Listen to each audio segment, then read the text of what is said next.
தகவலை பார்த்து வருகிறோம். ஓய்வு பெற்ற ஐஜி பொன் மாணிக்கவேலிடம் சிபிஐ அதிகாரிகள் விசாரணை மேற்கொண்டிருப்பதாக அண்மை தகவலானது வெளியாகி இருக்கிறது. நீதிமன்ற உத்தரவின் அடிப்படையிலேயே இந்த விசாரணை மேற்கொள்ளப்பட்டிருப்பதாகவும் தெரிய வருகிறது. இது குறித்தான விரிவான விவரங்களோடு இணையவிருக்கிறார் எம்முடைய செய்தியாளர்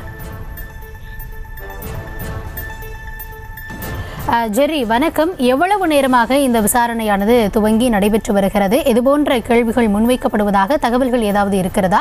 கூடுதல் விவரங்களை பகிர்ந்து கொள்ளலாம்.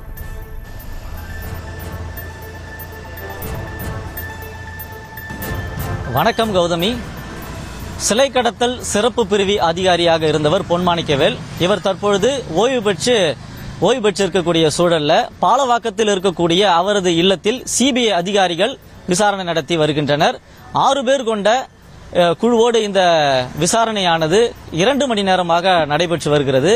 எதற்காக இந்த விசாரணை என்று பார்த்தோமேயானால் 2008ஆம் ஆண்டு ஆலடிப்பட்டி என்ற ஒரு கிராமம், அதாவது அருப்புக்கோட்டை பக்கத்தில் ஆலடிப்பட்டி அப்படிங்கிற ஒரு கிராமம் இருக்குது. அந்த கிராமத்தில் ஆரோக்கியராஜ் என்பவருடைய இல்லத்தில் வீடு கட்டும் பணி, அதாவது பேஸ்மெண்ட் அமைக்கும் பணி நடைபெறும் பொழுது அந்த இடத்திலிருந்து 6 சிலைகள் கைப்பற்றப்படுது.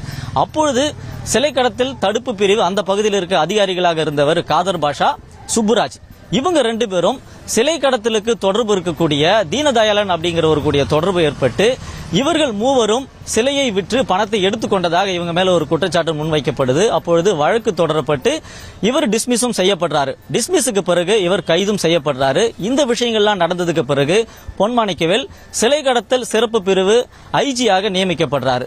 இவர் நியமிக்கப்பட்ட பிறகு காதர் பாஷா மீது வழக்கு பதிவு ஒன்று பண்றாங்க. 2007ஆம் ஆண்டு மீண்டும் சிலை கடத்தல் தடுப்பு பிரிவு போலீசார் விசாரணை மேற்கொள்ளும் போது, ஆய்வு மேற்கொள்ளும் பொழுது அங்கே சிலைகளை கடத்தி விற்றதாக காதர் பாஷா மீது மீண்டும் ஒரு வழக்கு தொடரப்படுது. இப்ப காதர் பாஷா என்ன பண்றாரு அப்படின்னா நீதிமன்றம் போறாரு. அதாவது ஐஜியாக இருக்கக்கூடிய பொன் மாணிக்கவேல் சிலை கடத்தலுக்கு தொடர்பு இருக்கக்கூடிய தீனதயாளனை காப்பாற்றுவதற்காக அவரோடு கூட்டு சேர்ந்து என் மீது போலியான ஒரு குற்றச்சாட்டை முன்வைத்து வழக்கு பதிவு செய்திருக்கிறார்கள். இவர் மீது வழக்கு பதிவு செய்ய வேண்டும் என்று நீதிமன்றத்தை நாடிய பொழுது நீதிமன்றம் என்ன சொல்றாங்க அப்படின்னா, டிஐஜி கிரேடுக்கு கீழே இல்லாதவர்கள், டிஐஜி கிரேட் அதற்கு மேல கிரேட்ல இருக்க அதிகாரிகள் இவரை விசாரிக்கணும் அப்படின்னு சொல்றாங்க.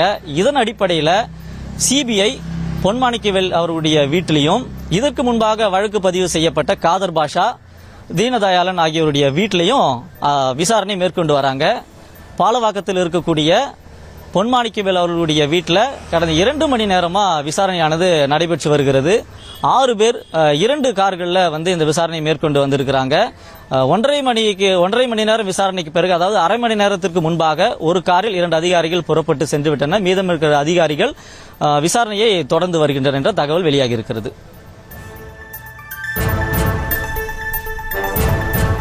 விசாரணை குறித்தான தற்போதைய விவரங்களுக்கு நன்றி ஜெர்ரி.